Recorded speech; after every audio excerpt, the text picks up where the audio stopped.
I want you to look at something right now. Think of some major goal you want, or maybe it's one you're already working on and you have experienced a lot of setbacks, a lot of defeats. You've experienced a lot of disappointment. Maybe you've already given up. And maybe you just need a little fire, a little encouragement to get back in the game again. Here's what I want you to look at. There are winners, and there are losers, and there are people who have not discovered how to win. And all they need is some coaching. All they need is some help and assistance, just a little support. All they need is some insight or a different strategy, a plan of action to make some adjustments that will open up the key to a whole new future for them, that will give them access to the unlimited power that they have within themselves. That's all that they need. So what I want you to do is think about something you want for you, that's real for you, that's important for you, that will give your life some special meaning and power. And I don't even want you to say, I can do that. I don't want you to assume that. See, 5 years ago when I started out in this area, I would not have been able to make the mental leap that I would be up to where I am right now. I don't want you to begin to just psych yourself out. No. I want you to be able to say something to yourself that will enable you to maintain a level of integrity with yourself. That when you say this, even when you face tremendous setbacks, it will be a benchmark to keep you in the game, to keep you moving forward and experimenting and readjusting your strategy and your plan of action, continuously looking for ways to win. So what is that something? When you got an idea you want to move on, you might not have the money, you might not have the education, you might not have the support or the resources you need. What is that something that can keep us going, that will enable us to act on our dream? What's one of those keys that will begin to help us to discover the secrets to our dream? Here's what I want you to repeat after me, please, with power and conviction. Say, it's possible. It's possible. That's all I want you to do when you look at your dream. Just say to yourself every day, it's possible. Just say that every day to yourself, it's possible. Because what does that do? See, it begins to change your belief system. See, the way in which we operate, ladies and gentlemen, it's a manifestation of what we believe, what's possible for us. Whatever you've done up to this point, all that it really is a duplication, it's a reproduction of what you believe subconsciously that you deserve and what's possible for your life. Most people operate out of their personal history, out of their memory, things they've done, things they've experienced, things they've seen, things that they have observed. What I'm suggesting that you operate out of a larger vision of yourself. I want you to see yourself doing what you want to do, experiencing what you want to experience, having what you want to have, doing what it is that gives your life some meaning and value. Operate out of your imagination, not your memory. Because whenever you look at where you want to go, I'm wanting to warn you, you will have some conversation back here after you go through the data that you've experienced in life saying you can't do it. And so what you want to begin to do is ignore that inner conversation. Well, most people, ladies and gentlemen, when something happens to them, what they do is they begin to believe that that's the way it is. That's the way it's always been. And they can't see the possibility of it being any different. Example, before April 1954, the common belief, the universal belief, because it had been tried again and again and again and people had failed, the belief was that man was not physically capable of breaking the 4-minute barrier, that he could not run a mile in less than 4 minutes. That was the belief on the planet. It had never been done. But here's what happened, ladies and gentlemen. Roger Bannister came along and he broke the 4-minute barrier. Now here's what's significant about that. Since that time, up to this day, over 20,000 people have done it, including high school kids. What changed? 20,000 people, what changed? Here's what happened when they got on the track. They knew it had been done. And because they knew it had been done, there was a new belief about this barrier. about this goal that was unreachable. And those 20,000 people got in the race believing, knowing in their heart that someone had done it, that it's possible that they could do it. And I'm saying that if you know anybody that had some goal, some dream, something they wanted to do, and they did it, then I'm saying that you know in your heart that if someone has done it, then you can do it. It's possible. And that if someone can make their dream become a reality, that it's possible that you can make your dream become reality. And so as you begin to look at where you want to go, beginning to embrace that, it's possible. I'm blessed and highly favored. I've got a lot going for me. I got some good stuff in me. And it's possible that I can bring my greatness out here in the universe. That I can do what I want to do. It's possible I can write my own book. I can have my own business. I can take the trip and travel around the world. It's possible. I can bounce back from adversity and reinvent my life. It's possible. Regardless of where I am, the things can get better for me. It's possible. I'm thinking about two men right here in Chicago who were fairly successful, similar background, educated. They worked for a corporation for many years, and they were among many people that were laid off. Two guys who were very good friends. One went out looking for a job for several weeks along with the other one, and they faced disappointment and rejection again and again and again. They couldn't find any work, which is the story of many people across this country. One guy stopped. He became discouraged. He stopped going.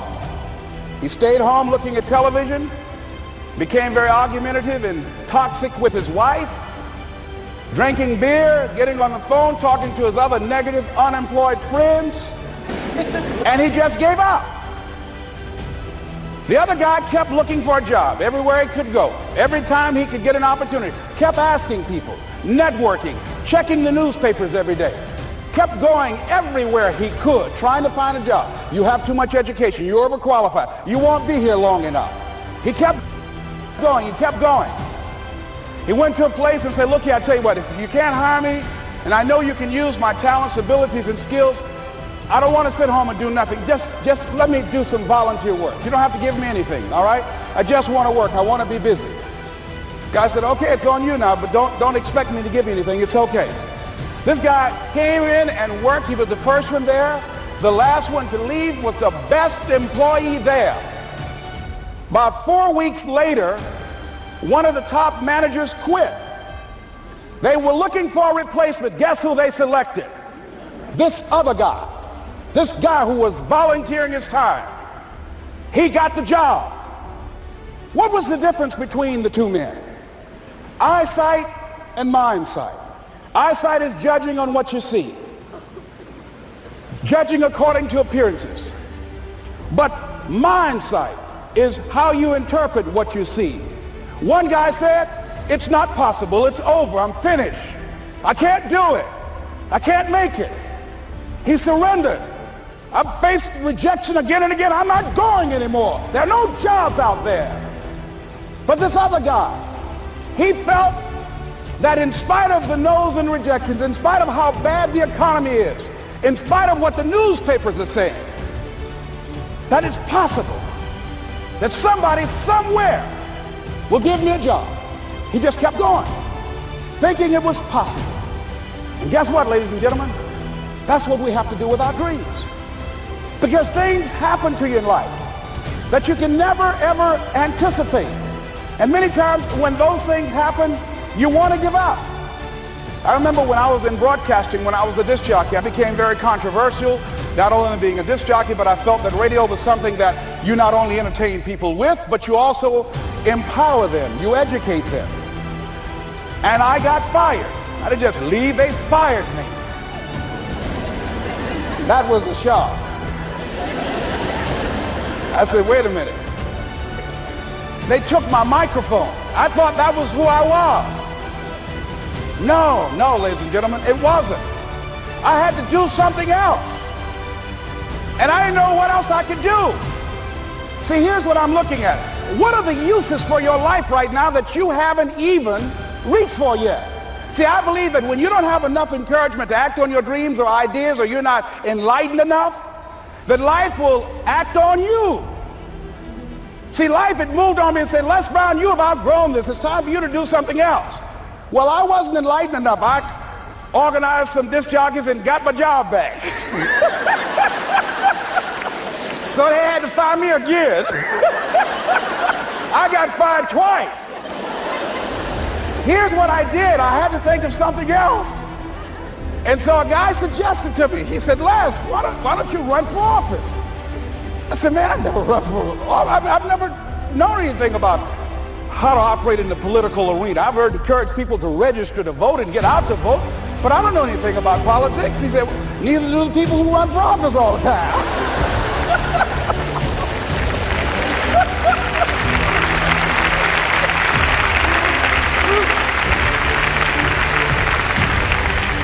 So I ran. Now here's what I'm suggesting. I ran. You got to do what you can where you are with what you have.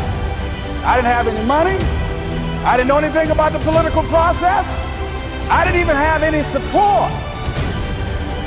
But here's what the guy told me. It's possible you could win. That's all I had. I was running against an endorsed candidate.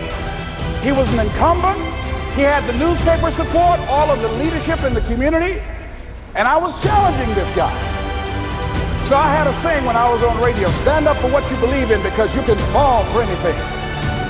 And I would go door to door. I have my kids on one side of the street. I would be on the other, and I'd knock on doors. Hello, my name is Les Brown. Tell everybody I'm still standing. They get on the phone. Child, Les Brown was to my house today. You know the boy on the radio with the big mouth? Yeah, they fired him, honey. Say he's still standing.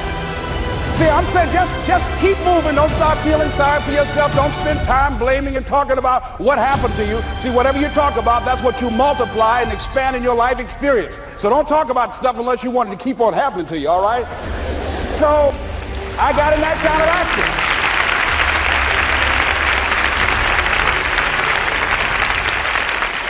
As I continue to do that, had my children with me, we're going door to door, didn't have enough money.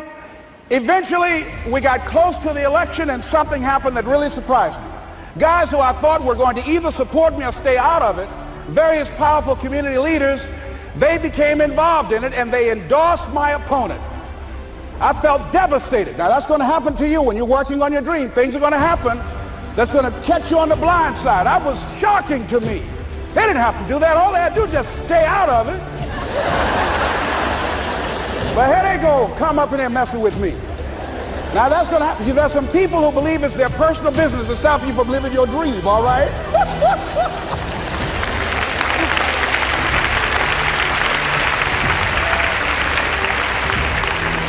But I didn't deal with that. You want to make your dream come true, you got to stay focused. Some people rather get even than get ahead. Stay focused on where you want to go. I just kept on doing what I was supposed to do. And so I was driving to the radio station. My opponent had over $20,000. I had less than $800. As I was in the radio station, the guy said, "You're going to make a commercial?" I said, "Yes."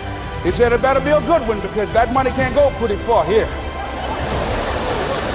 And I sat there in the middle control room and I was thinking. And here's what happens when you get still. Stuff will start coming.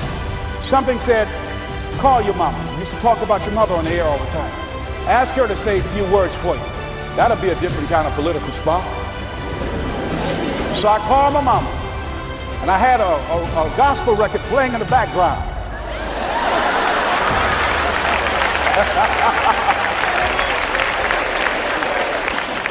And then I had my mother say, "Hello, this is Mrs. Mamie Brown. When I raised my sons, I raised them to be good children. When they got out of hand, I beat their behind and made them go right. Please vote for my son. He's a good boy."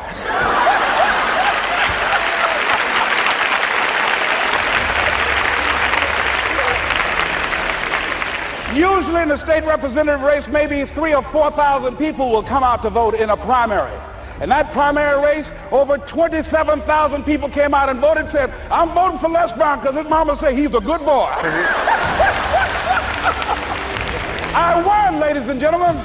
I won.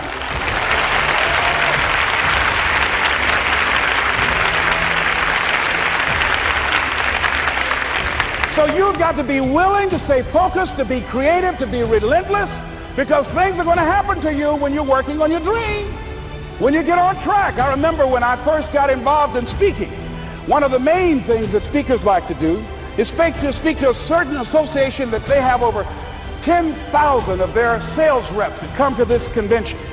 And I was relentless. I kept saying, it's possible. It's possible. See, what I want to let you know and set you up for, because you say it's possible, don't mean that you're not going to have any problems. That Murphy's Law ain't going to come and slap you side the head. Oh, Murphy going to come visit you. He's waiting for some of y'all out in the parking lot. Oh, you say it's possible. Okay, it's possible. You better get up. Well, I was working. I kept saying it's possible. They got other speakers on this program. I can be on that program too.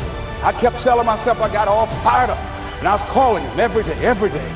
And the lady finally said, Mr. Brown, I tell you what, we want you to come in and talk to our sales executives. You got the kind of fire and guts that they want, that will motivate them. And let me tell you something else. We want you to bring your motivational tapes. You're going to need at least $50,000 worth of tapes. I said, is that right? Yes, because they want to keep that drive alive. I said, all right. I called the guy to duplicate my tapes. I said, Don, how you doing? This is Les. Let me tell you, I got a major speaking engagement. I said, man, it's a speaker's dream. I need over $50,000 worth of product. He said, Les, you don't have that kind of credit. I said, I know, but Don, I can sell that. Just right after speaking engagement, I'll give you your money in 4 days. He said, are you sure, Les? I said, yes, but I got a major speaking engagement, and they told me to do it. He said, man, that's a big order. Let me talk with the lady with you. I said, hold on just a minute, man.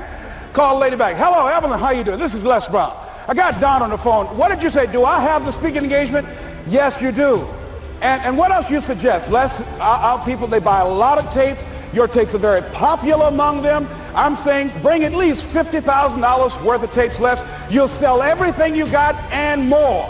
I said, did you hear that, Don? He said, yes. I said, now, if anybody else has to make a decision, are you the final person? She said, I'm the final person. I will send you the contract. I want you. I said, you hear that, Don? He said, yes. I said, oh, yeah. I said, duplicate the tapes, man. Hung the phone up. Well, he duplicated the tapes. 1 week came by. I'm checking the mail every day.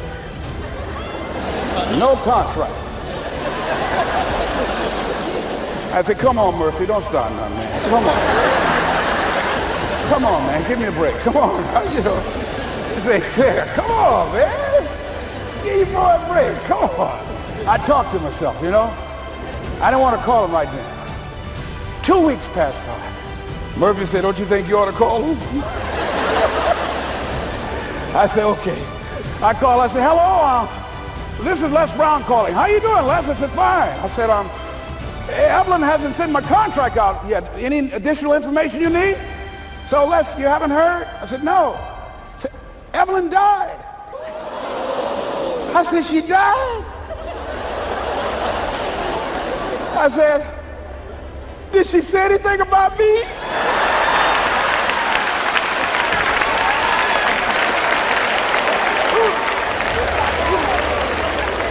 When I got home, I was so wiped out. And Murphy was in the house waiting on me. Murphy said, is it possible you want to listen to some of your tapes?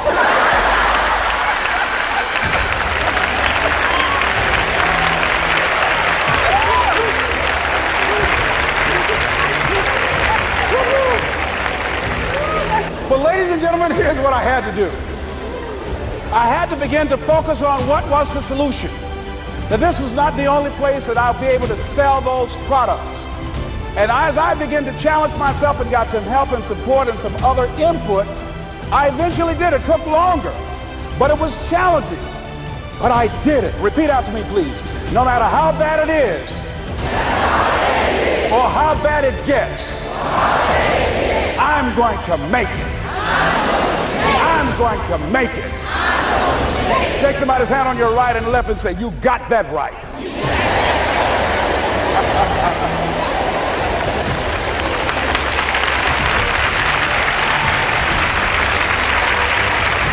Repeat after me, please. It's possible. I can have my dream. I can get what I want. I must be creative and never give up. Now, let me share something else with you, ladies and gentlemen. When you know within yourself that there's something you want to do, and I believe that all of us were born with a purpose, that all of us have something that we are supposed to do, that all of us have some goodness within us, and that goodness gives us a responsibility to manifest our greatness. And when you know that, you can feel it in your guts, and you know that you're deliberately operating below your potential. You've gotten comfortable. You stop expanding, you stop stretching, you stop challenging yourself. Let me share something else with you. Not only is it possible for you to have your dream, but it's necessary. It's necessary that you have it, that you work on it, that you develop yourself, that you go for what is yours in the universe. I have a friend that at the beginning of the year I was in Los Angeles giving a speech, and I do a seminar teaching people how to become involved in the speaking business, and also one called Speaking with Power, teaching people how to begin to develop their communication skills. And this friend, I said, I want you to work with me. I called her up. She said, Les, are you sure I can do it? Sure you can. You have a PhD in communications. I don't have that. If I can do it, sure you can do it. In fact, I'm going to give you the support that you need. Here's what I realized, ladies and gentlemen. We only have enough energy to take us to a certain level, but it's necessary that we assemble ourselves with other people who share our vision, other people that can see it for us, to give ourselves a home court advantage.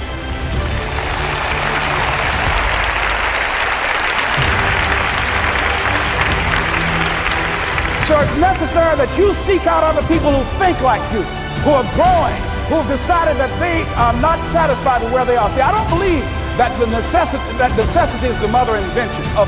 No, necessity, in my opinion, is not the mother of invention. Refusing to accept things the way that they are is the mother of invention. Hi, guys. Galina from our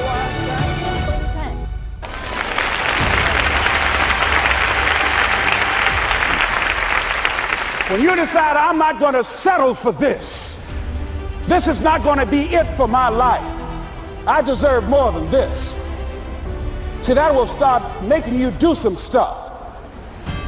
See, a lot of people go to work every day miserable, and all they do is just talk about how miserable they are, but they don't do anything about it. So I was telling her that I knew she hated her job with a passion. I said, you can do this. You got more going for you than I have going for me. And we've been going through this for years, ladies and gentlemen. She'd been to my seminar speaking for a living. She brought her husband, and that was one of the major problems that I realized that happened in her life. He couldn't see it for her. So you got to make sure that you have people in your life that can see it for you, that will encourage you. Non-affirming relationships can hurt you.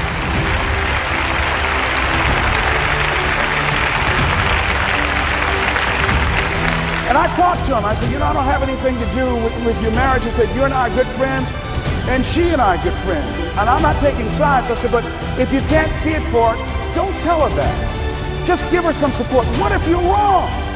It's possible, man, that if I'm doing it, she can do it. Well, you're different. How are you going to tell me that? You've seen her speak. She's got great speaking skills. Don't underestimate her. You don't know. You've got a great woman here. But you see, people who can't see it for themselves can't see it for you. He was happy.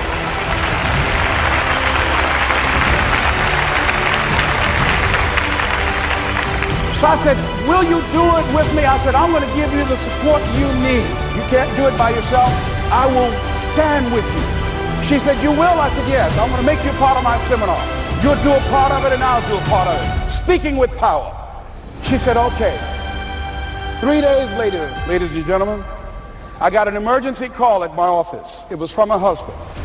He called and said, tell Les Brown that Marion is dead. I said, oh no. When I was flying there to go to the funeral, and I remember the last time that I saw her, and I had some of her papers that I had gotten inadvertently confused with mine, and I took them home. And I was searching through these papers to do one of her works. She was a prolific writer. And what got me, what was so sad that made me begin to cry, was that there were poems that she had started that were profound poems, great thoughts that she didn't complete. Plays that she had started that she didn't complete. See, that poem was given to her. I can't finish that for her, nor can you. That play, whatever the outcome that she had envisioned, that she had imagined, was given to her. Only her. And she's the channel that was going to come through. You are here, and you are the vessel, you are the outlet for the universe. If you've been selected, there's something for you to do. I believe all of us have some purpose for being here.